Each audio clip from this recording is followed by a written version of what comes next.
Avant de développer ces titres, direction le Gabon, un pays toujours dans l'impasse ce soir avec un président sortant, Ali Bongo, déclaré vainqueur de la présidentielle du 27 août, et l'opposant Jean Ping, qui se considère comme le président élu.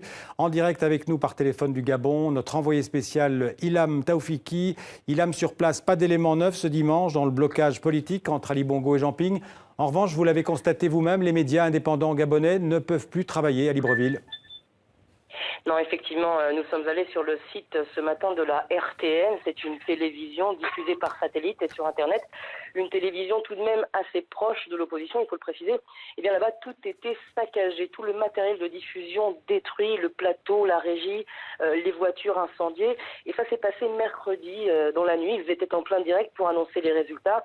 Quand à 4 heures du matin, un commando d'hommes cagoulés armés ont fait irruption et ont littéralement tout mis à sac. Au même moment, le même scénario se déroulait à Télé Plus, une autre télévision privée très regardée ici au Gabon. Eh bien, on a constaté une véritable mise à sac là aussi. Les studios ont été littéralement retournés, plus rien ne fonctionne et eux aussi ont dû arrêter d'émettre.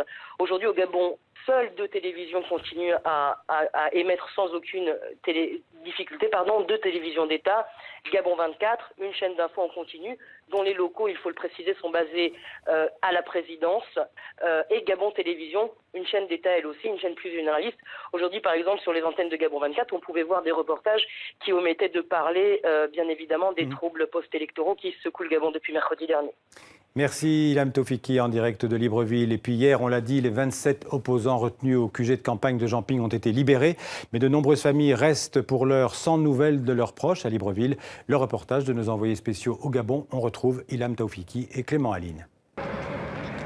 Depuis 48 heures, Françoise sillonne Libreville, à la recherche de son fils. Elle est sans nouvelles de lui depuis mercredi. Depuis cette nuit où l'armée a pris d'assaut le QG de Jean Ping, le candidat de l'opposition. Bon, mercredi, dans la nuit, mon fils est arrivé à la maison. Après, il est ressorti, il repartait au QG. Et jusqu'à là, il n'est plus revenu, il n'est plus rentré à la maison. Voilà. Tous les commissariats de la capitale, elle les a écrémés, en espérant peut-être que son fils avait été arrêté.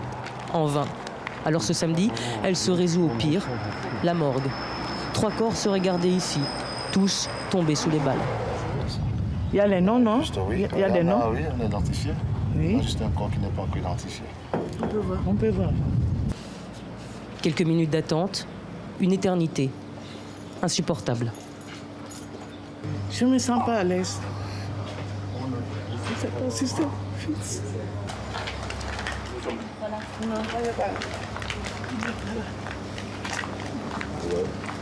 Deuxième morgue, Gassebga. Des rumeurs fusent dans la capitale. Il se dit que les personnes tombées cette nuit-là auraient été amenées ici. On ne filme pas ici. On ne filme pas ici. Allez, doucement. S'il vous plaît, s'il vous plaît. Pas de caméra et pas d'information non plus. Françoise repart bredouille, encore une fois. Ils disent qu'il n'y a pas de corps ici? Oui. Non, pas de corps. Ils n'ont pas reçu de corps depuis qu'il y a ces émeutes-là. Il n'y a pas de corps. Pas de corps à Gassebga, ni dans la 3e morgue de la capitale.